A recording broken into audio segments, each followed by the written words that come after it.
Hi, Steve Johann from Horsepower Chrome and Rust Show, welcoming you to the Windshield View. We interview some of the coolest people in the world of cars, and in this week's episode, we chat with the legendary Art Morrison, known for his world-renowned chassis found under some of the world's best-known custom and restorod cars. Art shares with us how he started and grew his company to where it is today. For more about Horsepower Chrome and Rust and to listen to the entire show, visit us at horsepowerchromeandrust.podomatic.com. Now let's listen in to this week's show. My mind's out of gear and my heart's in overdrive. I've everything to fear. I ain't never been more alive. Horsepower Chrome and Rust is back with the first half of the Windshield View, and this week we are talking with Art Morrison, the chassis building legend. There you go. That's an introduction for you, huh? Yes. The chassis building legend. We were just talking, off air about chassis and stuff, and it is just so cool to have you on because you are a legend within this world. So we're looking forward to talking with you. Well, good. I like that. Thank you very much for the opportunity. No worries. And it's also kind of nice that you're sort of a local guy. I mean, our show originates in the Pacific Northwest, and you're not too far from us. You're basically about 40 miles from where we're sitting this very evening. Yeah, and and we've run across this a million times over the years that because the number of years I've been in business, people are shocked when we tell them, and even from our area, that we're down in Fife. We're right just a little bit north of Tacoma, Yeah. And really, and anyway, and that's where it's been for pretty much 49 years. Sure. Well, I know. I mean, we used to. One of the biggest, family events in the area is you used to call it the Puyallup Fair. It's the Western Washington State Fair now. It's a huge deal, and the road that I take basically drives almost by your shop. And I keep thinking I should. I mean, I come from the north, so it's an easy little off there, and I don't have to go down the freeway all the way. It's like I should. One day I should stop in there, but of course you're hardly ever open when I'm on the way to the fair on the weekends. So, well. Set it up ahead of time. There you go. I'll meet you down there. That's a deal. I will definitely do it. If they still have the fair this year, for heaven's sake. I mean, oh gosh, come on, Brady. We're not going to talk about that anymore. You know what? We're in the middle of the coronavirus. We can say 5 seconds worth. Actually, it makes me proud to be able to say I'm pretty sure that you guys are still producing like usual because you don't really have people in the shop, right? I mean, there's not tours or anything like that. No, and we even during these times, actually, because the announcement came yesterday, and we went and had a talk with the guys today, and currently we've got about 44 people there, and so we had the talk this morning about the distance thing and the washing hands and and the whole everything, and because we're spread out so much, the guys in the fab shop. They're no closer than about 12 feet together anyway. I mean, there's distance between everybody. And the machine shop side, where we actually build the frames, to the assembly and shipping side, to even to the upstairs where the sales guys are at. That was the one change we've made. We've got sales guys now that are going to spend several. We've got 5, and 3 of them will spend 2 days at home, and then the other guys will have 3 at work, and then next week they'll alternate and so on. So wonderful. We'll work through it. And that actually brings me to what the reason I brought it up is so many guys now. I mean, there's a lot of people who are staying home more than usual, and they're taking the advantage of working on their cars and everything like that. So it's kind of cool because. I would think that if somebody was in the mood to replace a chassis or do something or start a project, that it's just like working out really well. They can get some personal attention, and your place is big enough that you can probably stand the extra business. Tell me this: how many square feet you got in your entire facility? Do you know? It got about 43,000, something like that. That's just grand. We're in a total of 5 buildings. I built the original one in about 78, something like that. Yeah. Second building we did in 89. First one was 8,000 feet. Then we added another 10,000 feet in 89, and then the last 3 which added on another 20-some thousand feet.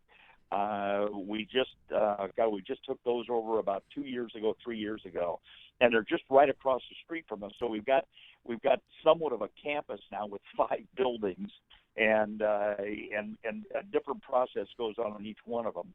That's great. Yeah, that kind of reminds me of the old the setup that Bill Hara had at his museum in Reno years and years ago. He had the upholstery shop and the fab shop and the restoration shop and everything, and each one was kind of dedicated to a particular set of processes. That's a great model. Yeah, and it with us it just worked out that way. It used to be like the benders that we use for forming the tubing for the frame rails and everything.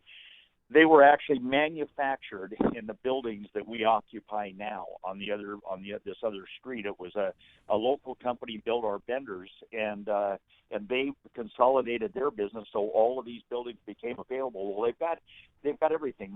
It was just a big, huge machine shop, so tons of power. They had overhead cranes, chip cranes, all of that throughout the building. So they were just unbelievably well equipped for what we do. Oh, that is wonderful.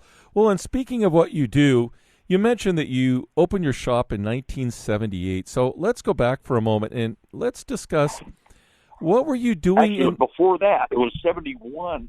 That's what I wanted to ask. When did you actually get into building chassis and frames?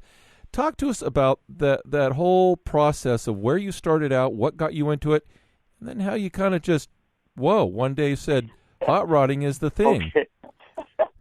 Okay, I'll try to cut a few corners because it's a we only got a 1 hour show here, Art. I know. And anyway, it started out as a kid. When I was 15, my dad let me buy. He built houses, and I worked with him but I was into cars even at that age, and I saw this Model A, a 30 Model A, and I had $150, let me buy it, but it had a junk motor in it. Well, so my mom and dad had gone on a short trip in the summer, and a buddy of mine and I just turned 16. And we went to a local junkyard. I bought a little nail head Buick and a stick transmission for $75.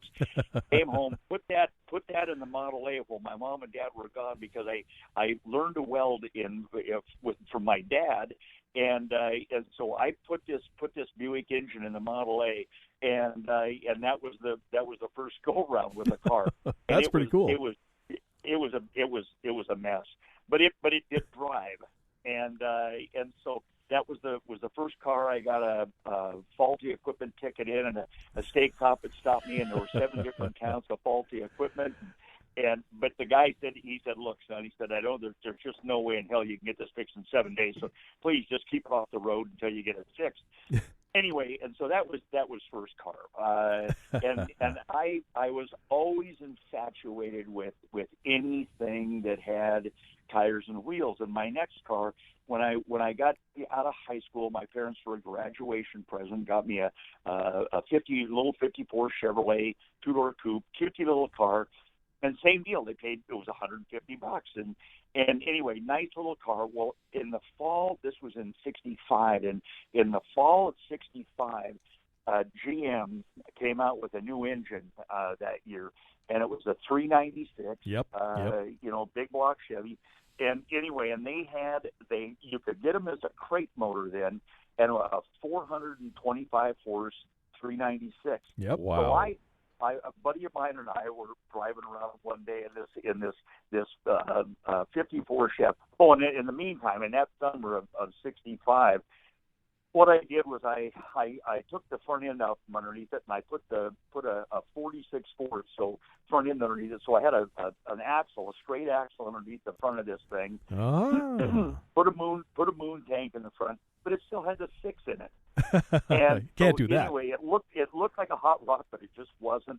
So a buddy of mine and I were driving around. He said, this would be so cool if you had a big block in it. And there so you go. I told my parents, I said, I conned them into co-signing a loan at Friendly Finance, and we went to the Chevrolet dealership. They said, "Now, why do you need this much power?" And I said, "Oh, just for passing and just for doing this." And I said, "It'll just make the car a better car." That's super. Hang on, Art. We're going to take a break here. I want to hear what your parents said after that in just a second. We got to take the break. It's amazing how fast this goes. Stick with us.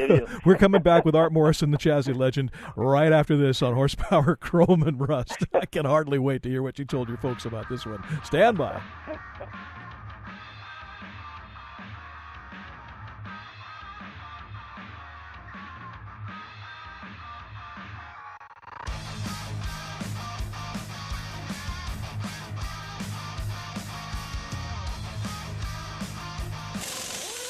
More Horsepower, Chrome, and Rust after these messages. This is Jerry Heasley, and you're listening to Horsepower, Chrome, and Rust, the greatest show I've been on in at least the last year.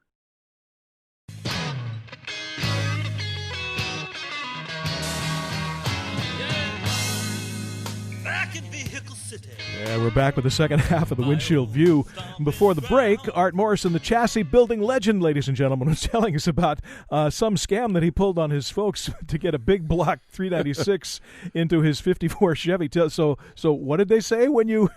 Well, they were actually they went ahead and co-signed on the loan. And I got the engine, put it in, built the headers, did everything, and my parents just had a one-car garage. So I got the car done, and the first thing I did was take it to the drag strip. Of course. Unbeknownst to them. and anyway, I set a record at the old defunct Puyallup drag strip in C-Gas. Sure. And that's actually what got everything going in a forward motion. The next year, so it was fall of 66.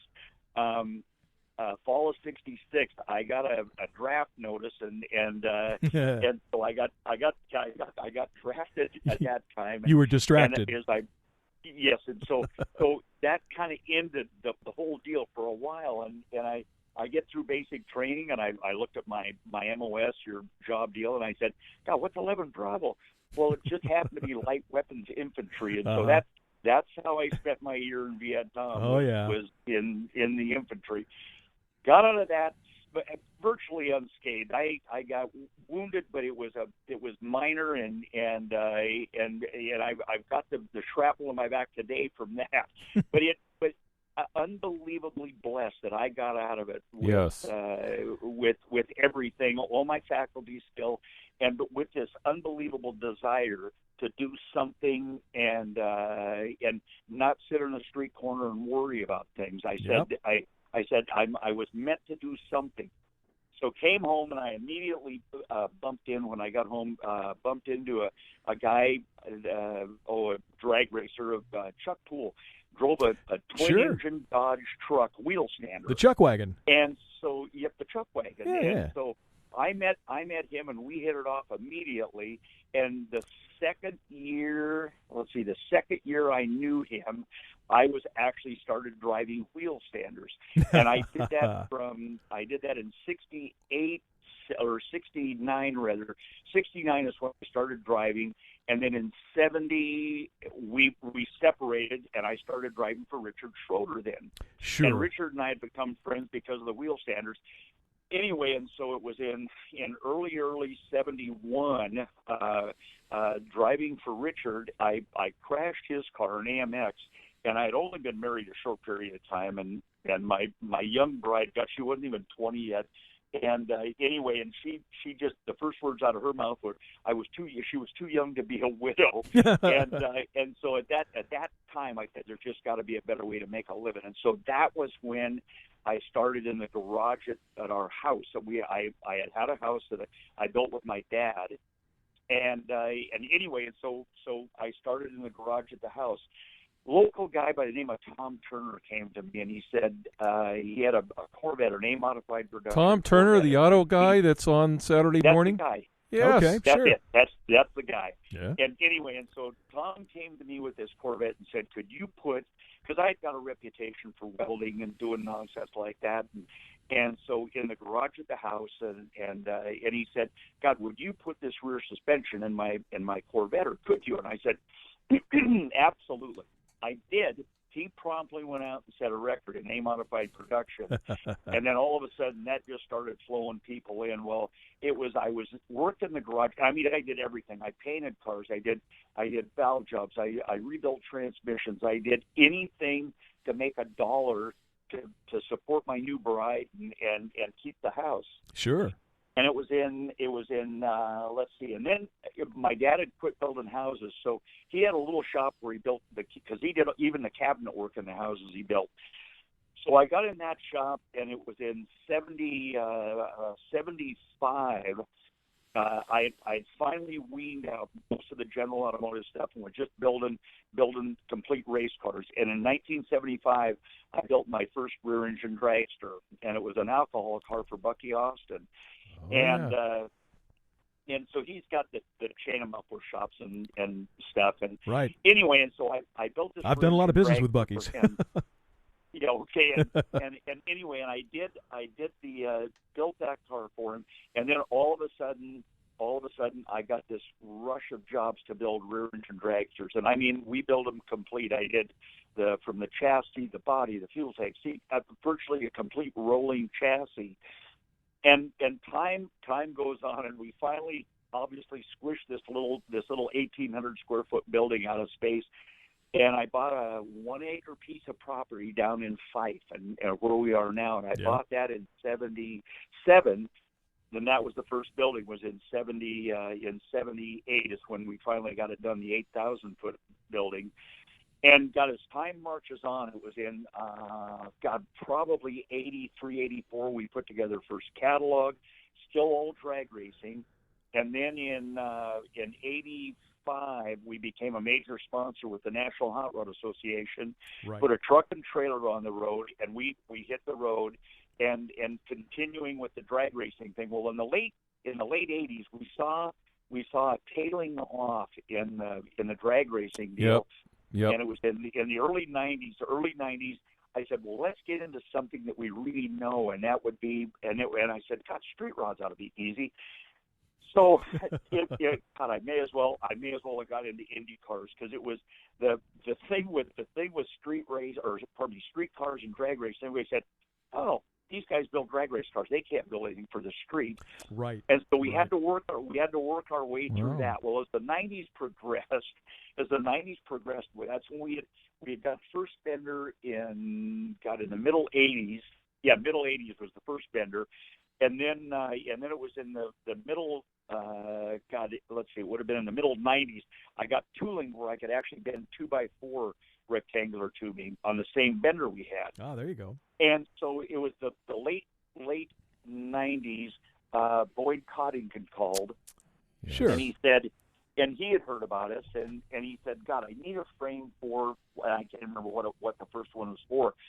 Well, the minute we built the first frame for him, from that point on until Boyd died in 2008 or whenever it was, every frame that went underneath every car he built, we built the frames. Yeah, and he used to talk about that on the show too. You know, it was very clear that he was using your frames, and he used to talk about it in Hot Rod magazine. Yeah, absolutely. Yeah.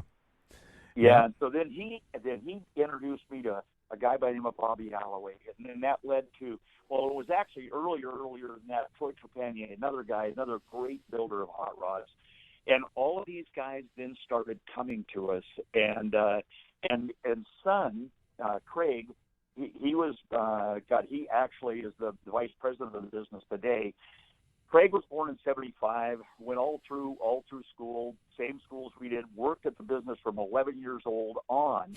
and then when he went to college, went to the University of Washington, went through their business school. His degree was in marketing.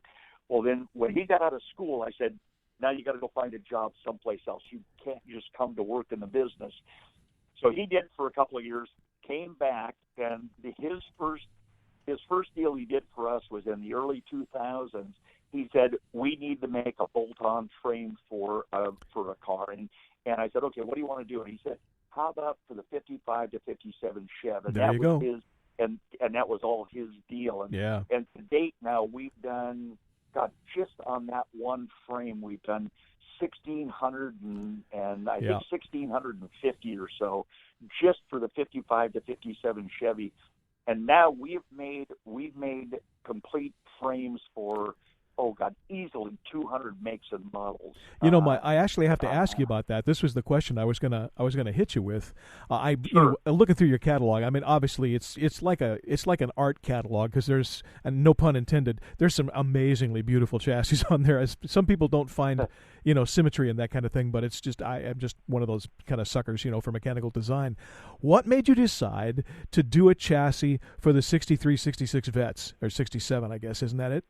It was that one because number one, because we rely on our customers to give us feedback, and so we had built a batch of them for those guys, but without doing a complete bolt-on one. Well, the first one we did was the 53 to 62, because I actually had a 60. So we did that, and it had a great success, and it became wildly popular. And then the call went out that, gosh, we really want one for the 63 to 67. Right. And again, that one has been unbelievably popular, and it just makes those cars come alive, because I mean the original car, they were kind of trucky. I mean, they didn't handle all that great. The stock ones. No, that's what I mean. They looked cool, but they just didn't handle right. Yep. Well, now they handle like they look. Yeah, that's the goal. It's such a cool car. It was a shame you loved them and then you drove one and went, come on, there's got to be more. What a great piece of work. Exactly. Yeah. So now, Art, do you have some street cars, hot rods of your own, or your? Yes, I do. I've got the first one I got was I bought it from a customer actually down in Silver City, New Mexico. He had a 55 Chev, but he wanted a rear clip for a Chevy 2, for a 64 to 66 Chevy 2. Right. Anyway, and I said, okay, what do you want for the 55? And I had looked at pictures of it and got it just gorgeous, 47,000 original miles. Anyway, $3,000 is all he wanted for the car, plus a rear clip, and I couldn't get to Silver City, New Mexico fast No enough. kidding. Yeah, that's a tear your pants, taking the money out kind of thing. It is, but it was a 55 Chev 2-door post, and with a little 265 3-speed overdrive. Oh yeah. And it was a one. Actually, it was a second owner car. The people that bought it lived just down the hill from Silver City, and this kid bought it from them. And anyway, and so I've got that now, and it's obviously got one of our frames. It's got a Bill Mitchell 427 small block in it and a 6-speed. and then I had a 60 Corvette with another that had an all aluminum Mitchell 427. We just sold that a year ago at Barrett Jackson, and Son's got a 40 Ford Coupe with a 560-inch big block Chevy in it, and then so it's a grocery getter basically. Chev pickup. Yeah, so there's a between in the family we've got a fair number of hot rods, and the daughter-in-law, we haven't built this car yet, but it's a 53 Studebaker that's sitting in the garage that I would really like to see get done, and that's just, I've got a 1,800 square foot shop on our property where our house is at, and it's a complete shop. It's got all the welding equipment. It's got a lift. It's got an English wheel. It's got all the toys that you could ever want. Well, sure. Well, wouldn't you have that if you could? I mean, that's well, it seems of basic. course. I mean, this is your industry. I mean, we're both salivating at what you've got there. But you've done you've got 40 people working for you. Your son has come on board. You've some of your chassis fit under some of the biggest named builders and customizers cars, and for a small town guy. Did you ever think you'd be in a position like this today? Oh, good Lord, no. It is like I tell this to people all the time. If the two things, number one, I've been unbelievably blessed. I mean, just unbelievably blessed. And I always tell people too that if I ever get caught bitching about anything, I should be struck by lightning. Because I've been just unbelievably fortunate to gather people, and we've got folks, and real quick, we've got folks that have been with us. There's several that are retiring this year. One of the gals has been there 39 years. Man. One of our guys that is leaving in July. He retired 13 years ago, but he didn't quit. So he's 70. He just turned 78 years old. I like that. Finally leaving. He's finally leaving. He's retired, but he won't leave. But he didn't. But he just didn't quit. So yeah. He's leaving in July. That's great. We got another guy that's been there 33 years that's leaving this coming December. And one of our sales guys is leaving in June. That's been there just about 20 years. But we've got I think from that 39 years to 20 years, there's about 16 or 18 people that are in that category, and we came across this. I guess the way I always came to the conclusion that to keep really good people, you've got to treat really good people right, and we started doing that 100 years ago, and so they just stick. Well, that is the exact formula for success. And speaking of success, I want to compliment you on your catalog. It is absolutely gorgeous. And let me tell folks, if you're just even interested in just looking at an art process, but especially if you want a nice looking chassis, artmorrison.com is the website. The catalog is on there. You can get a PDF. It is absolutely gorgeous. Art, thanks for taking time and talking with us tonight. It's really been great. We'd love to have you on again. Thank you so much, Art. Super dupe. And believe me, when I hit 5 next time, I'm going to call you ahead of time, and I'll stop down for sure. Please do, because there's nothing I enjoy more than right on. Hey, you're listening to the greatest automotive info show in the known world. The cool hot rod story you can tell your friends is coming up next on Horsepower, Chrome and Rust.